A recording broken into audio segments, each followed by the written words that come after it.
Oi, gente, meu motumbá a todos. Vamos então para o último dia de estudos. Esse assunto acaba sendo bem mais leve, não tem muito. Eu sou bem objetiva e não tem muito o que ficar enrolando também nesse assunto, então acabou tendo um pouco menos de coisa. É bom também para o pessoal poder colocar em dia os conteúdos da semana passada, né, que teve bastante coisa, e aproveitar o feriado. Então, hoje vamos falar sobre outros tipos de mediunidade, sobre intuição, e daí eu me empolguei nos slides e aí eu fiz um resuminho sobre médium de Umbanda que eu quero compartilhar com vocês. Então, falando sobre os outros tipos de mediunidade, que esses eu considerei não tão relevantes para Umbanda, mas eu quis comentar mais a título de curiosidade mesmo, começando pela psicografia, que é muito mais conhecido em centros espíritas, né? É como a incorporação para a gente, lá é a psicografia para eles. E aí a psicografia, ela é a capacidade mediúnica do médium ser inspirado pela entidade a escrever. E assim como a incorporação, ela pode ser consciente, semiconsciente ou inconsciente. Eles chamam de mecânica daí, né? Que o médium escreve de forma consciente, com inspiração da entidade, ou escreve de forma semiconsciente, ou que daí eles chamam semimecânica, ou então mecânica que eles não lembram depois. E daí a projeção astral não seria bem, não sei se seria bem um tipo de mediunidade. Até essa questão de nomenclatura é bem complexa, porque é uma ciência nada exata, né?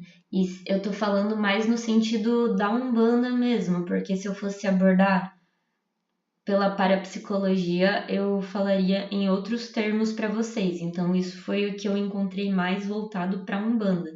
E a projeção astral, ela vai ser a capacidade, ela também é chamada de viagem astral, ou vocês podem conhecer por experiência fora do corpo. Ela é a capacidade de projetar a nossa consciência, o nosso corpo energético, no mundo espiritual. Então, é como se o nosso corpo energético se desconectasse do corpo físico, né? A gente fica ainda ligado pelo cordão de prata, que faz parte ali dos corpos energéticos. E daí a gente consegue se projetar no mundo espiritual e fazer viagens pelo mundo espiritual. Isso pode acontecer de forma espontânea, né? De simplesmente sai do corpo, é até engraçado porque a pessoa se vê dormindo muitas vezes, né? Tem muita gente que acha que morreu, mas não, é uma projeção astral. E aí a pessoa consegue se deslocar pelo mundo espiritual. Ou então também é algo que pode ser desenvolvido, mas eu não achei tão relevante, eu não trouxe aqui porque é um pouco complexo. Aí questão de sonhos, né, que também não é, o sonho não é mediunidade, todo mundo sonha, mas os tipos de mediunidade acabam se manifestando através de sonhos, muitas vezes. Por exemplo, tem muita gente que tem um sonho premonitório, né, tem um sonho e aí depois de um tempo esse sonho acontece na realidade. Ou então ter contato com as entidades, né, por sonho também é muito comum trazer mensagens. E daí eu acho que isso até para a Umbanda a gente tem que estar bastante atento a sonhos, né?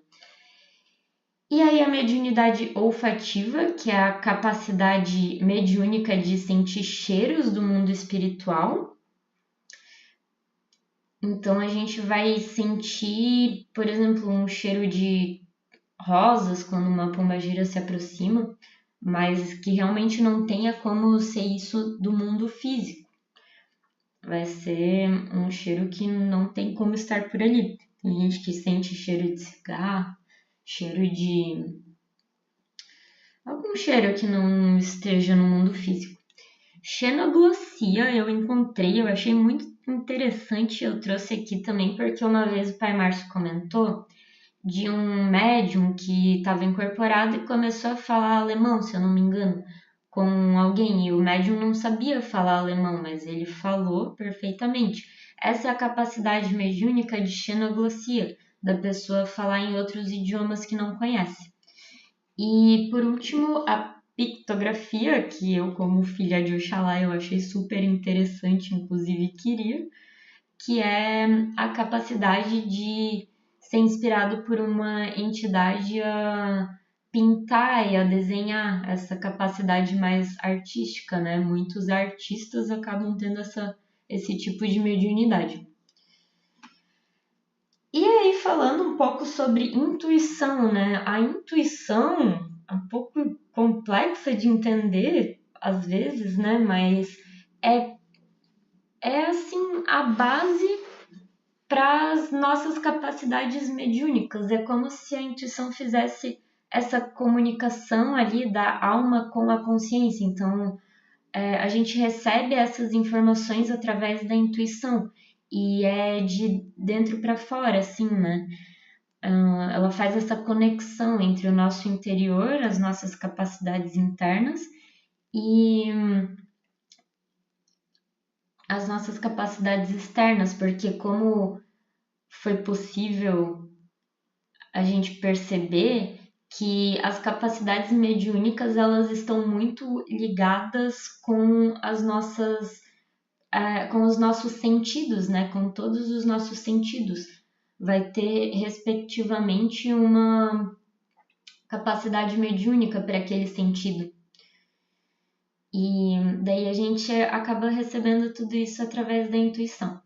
Aí nos meus estudos eu entendi que temos 3 tipos de intuição, que pode ser a intuição através do conhecimento, que é, por exemplo, a gente conhece sobre um assunto, estudou sobre um assunto, sabe, desenvolveu muito aquele assunto, a gente vai ter a intuição por causa disso.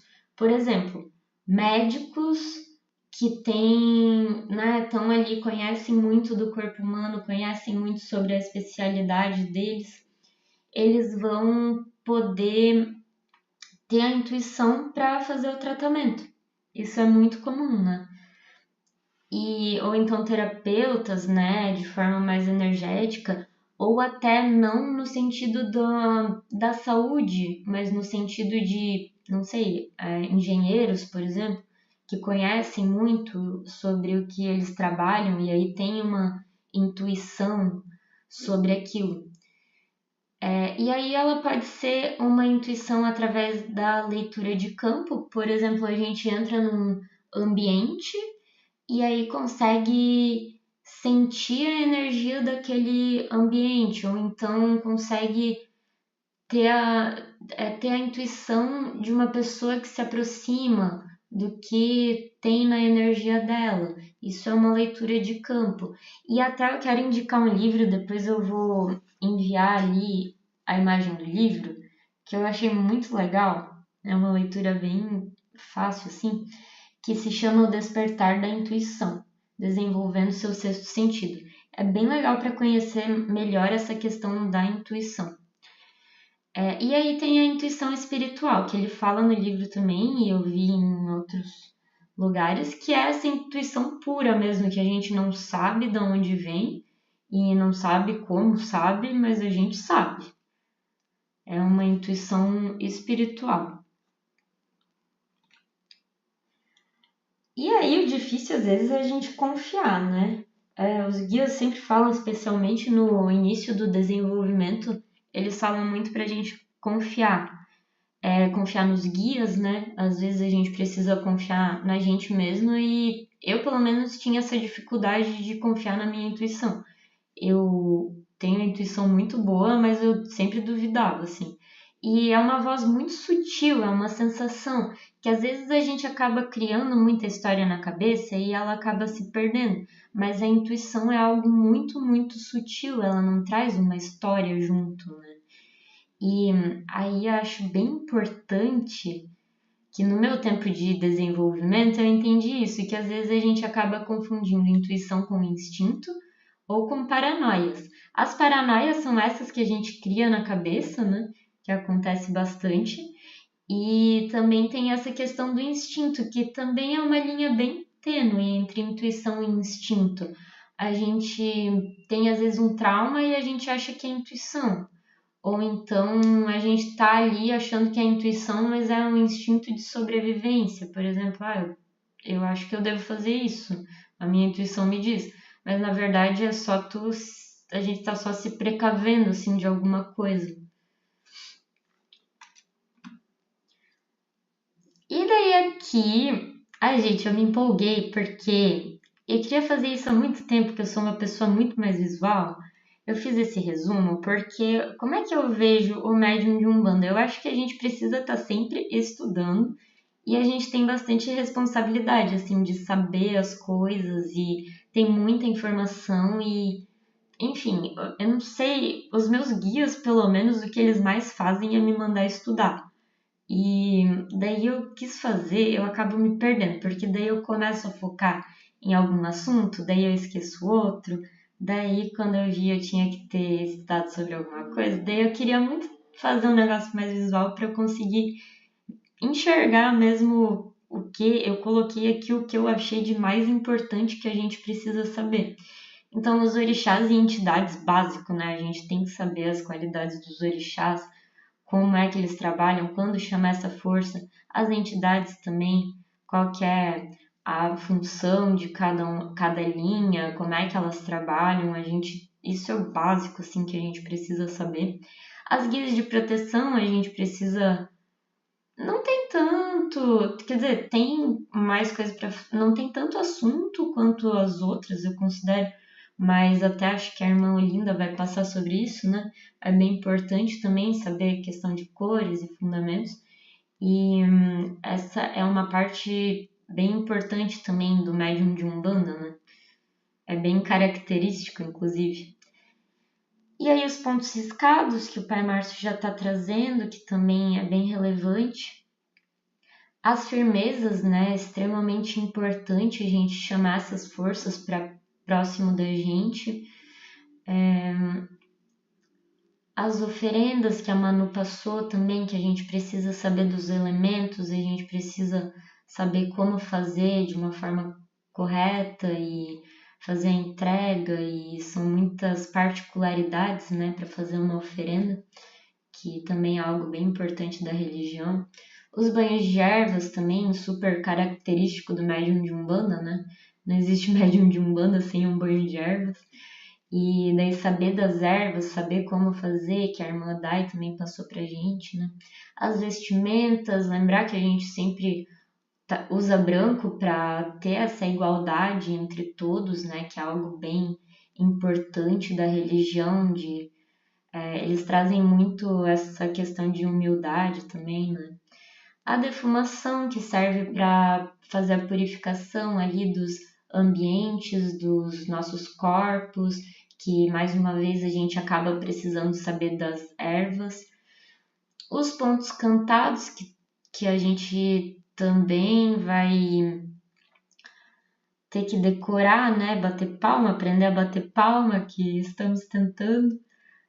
E essa questão de estudos e responsabilidades também a gente precisa estudar muito, tem muita coisa para a gente saber. A questão do comprometimento, da frequência nas giras, comprometimento com o terreiro. Daí eu fiz esse resuminho assim só para comentar um pouco mais sobre isso, porque acaba que eu escolhi um tema bem simples assim e acabou tendo menos coisas, menos assuntos talvez.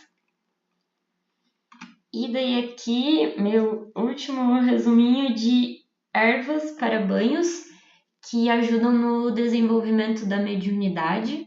Selecionei essas ervas com a ajuda da irmã Dai: alfazema, o anis estrelado, artemísia, colônia, jasmim, melissa, rosas brancas, samambaia. Essas são algumas das ervas que vocês podem utilizar para potencializar o desenvolvimento da mediunidade. E aí, sobre como fazer banho de ervas, a Dai já explicou bastante, então não vou comentar sobre isso, vocês já devem saber. E daí tá aqui um resuminho para quem se interessar. E aí é isso, acabou meu tema. Eu agradeço a todos vocês por me ouvirem e verem meus vídeos. E se quiserem comentar alguma coisa, se tiverem dúvidas, fiquem bem à vontade para falar qualquer coisa, tá bom, pessoal? Obrigada e ótimo resto de semana para vocês. Que Mãe Ansã abençoe a todos.